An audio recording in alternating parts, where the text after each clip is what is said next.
Best Russian Short Stories, compiled and edited by Thomas Seltzer, read by Awa Bori. Vanka by Anton Chekov. 9-year-old Vanka, who had been apprenticed to the shoemaker Aloyhin for 3 months, did not go to bed the night before Christmas. He waited till the master and mistress and the assistants had gone out to an early church service to procure from his employer's cupboard a small phial of ink and a pen holder with a rusty nib. Then, spreading a crumpled sheet of paper in front of him, he began to write.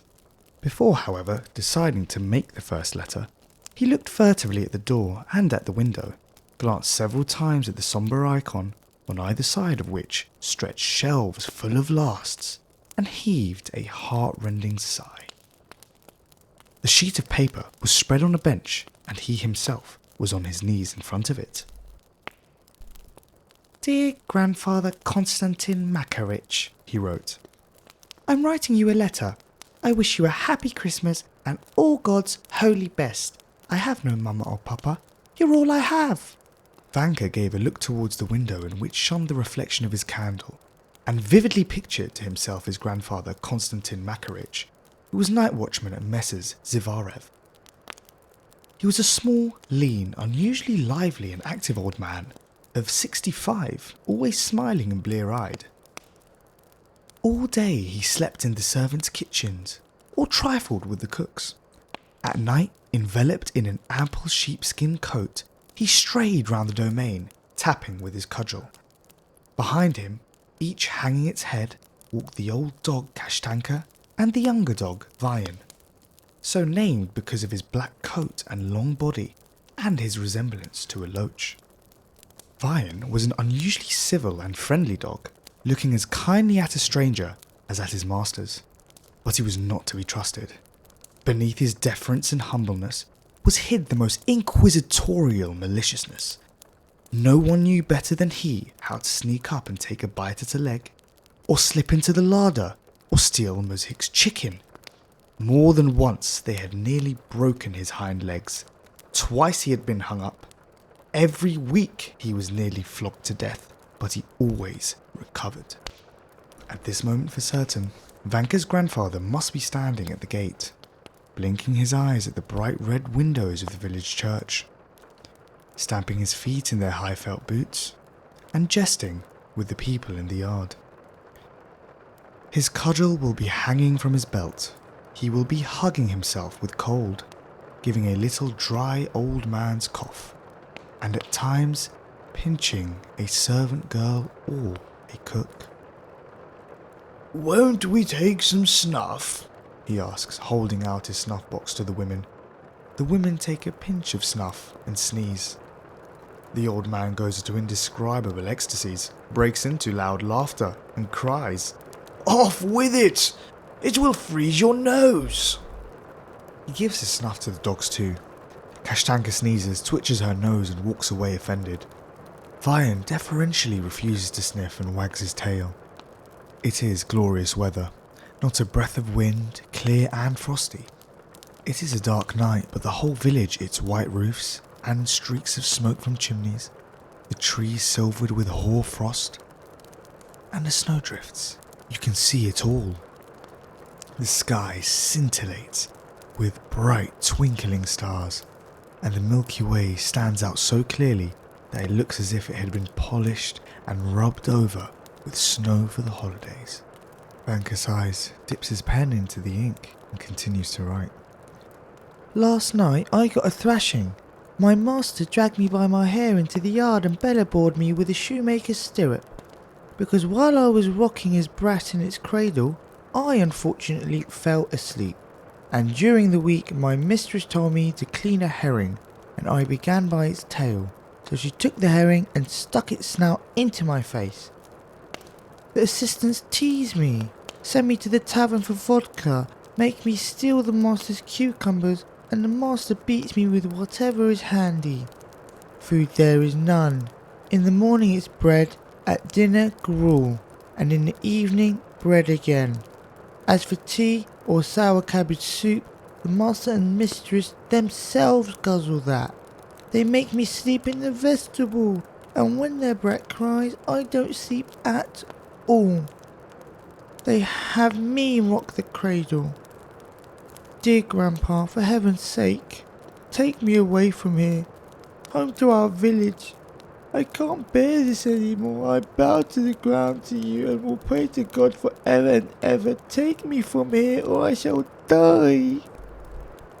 The corners of Vanka's mouth went down. He rubbed his eyes with his dirty fist and sobbed. I grate your tobacco for you, he continued. I'll pray to God for you, and if there's anything wrong, then flog me like the grey coat. And if you really think I shan't find work there, I'll ask the manager for Christ's sake to let me clean the boots, or I'll go instead of Fedya as an underherdsman. Dear Grandpa, I can't bear this anymore. It'll kill me.